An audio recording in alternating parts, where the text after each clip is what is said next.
السلام عليكم البنات، عدت لكم من جديد، ولكن هاد المرة جبت لكم واحد الظلمة اللي كنت ضفت فيها مكونين، يعني نوعين من الخضر اللي ماشي مالفين نديروهم صراحة في الظلمة تاعنا، اللي هي الفلفل والطماطم. وهاد المكونين عطاو لي عسيلة لهاديك الظلمة. اللي مازال ما جربش هاد الوصفة يجربها، وان شاء الله تكون على يدي. نبداو على بركة الله بعد الصلاة والسلام على سيدنا وحبيبنا عليه افضل الصلاة والتسليم.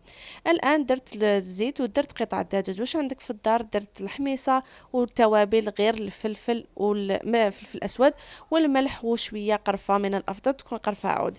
هنا بعد ما قليت المكونات تاعي مليح مرقتها وخليتها جانبا. نروحوا للفيونداشي تاعنا اللي كنت درت فيها المعدنوس، البصل والرز كيما تحبوا، شويه ملح شويه فلفل اسود وقرفه وحبه بيض تكون كامله.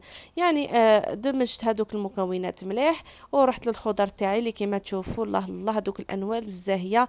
يعني سيخيروا الطماطم اللي تكون حمراء وتكون طريه باش تجيكم الظلمه تاعكم بنينه، وخيرت البطاطا اللي تكون صغيره يعني باش ما تاخذليش بزاف الفيونداشي، واصلا باش تجي مليحه الظلمه تكون بالخضره صغيره. حطيت كيما البطاطا حطيتها هي في طابت في القدر مع المرق، ولكن كيما الفلفل والطماطم والكورجات يعني تعمدت نقليهم باش يعطي لهم بنه. كيما الكورجات يا خيشتو الاطفال الصغار ما يحبوش لانها صامته شويه، مي بصح كي تقلوها راح تولي بنينه اكثر وراح يحبوها وراح ياكلوها يعني بطريقه يعني ما يقلقوكمش فيها. حطيت جميع الخضر مع البطاطا اللي كنت طيبتها في المرق ودرتها في البلا تاع الفوق ودخلتهم في الفوق باش يكملوا التجمار تاعهم. شوفوا يا العزات هذيك النتيجه.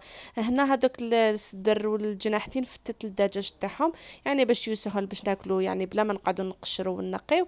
والمرق شوفوا العزاز شحال جا الشباب، شوفوا كيفاش جا اصفر الله الله، شوفوا كيفاش جا خاطر، يعني جا مجمر. نقول لكم واحد الظلمه اللي مازال ما سياهاش، راني نقول لكم سيوها وما راحش تندموا، ورجعوا لي بالخبر. راح ننتظر يعني الردود تاعكم في التعليقات البنات. الان ما قعد لي غير نقول لكم تهلاو في روحكم في فيديوهات مقبله ان شاء الله. سلام.